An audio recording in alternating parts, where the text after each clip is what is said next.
IRS Form 4972 is the tax on lump sum distributions.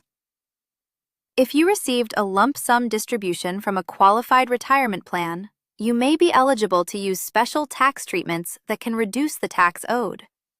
These options are only available if you were born before January 2, 1936, or in certain cases, for the beneficiary of someone born before that date. The special methods include the 10-year tax option and capital gain treatment for pre-1974 plan participation. Enter your name and Social Security number at the top of Form 4972. Part 1 asks a series of qualifying questions to determine if you are eligible for the special treatments. You must confirm that the distribution was from a qualified plan, that you were born before January 2, 1936, that the plan participant was in the plan for at least 5 years before the distribution year, and that this is the first time you have used these special options for a plan distribution from this participant. Part 2 calculates the tax using 20% capital gain treatment for the portion of the distribution that relates to pre-1974 plan participation.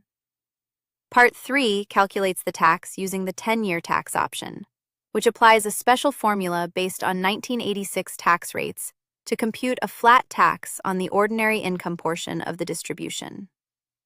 You can use one method, both methods for different portions, or neither, and simply include the distribution in ordinary income.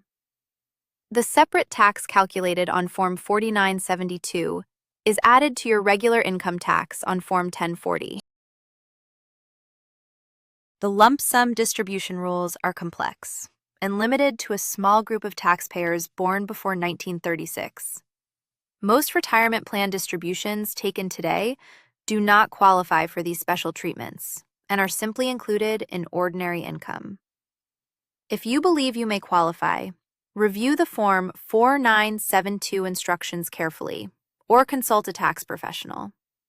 Keep the Form 1099-R you receive from the plan administrator. Fill yours out free at FormsPal.com. This is general information, not tax advice.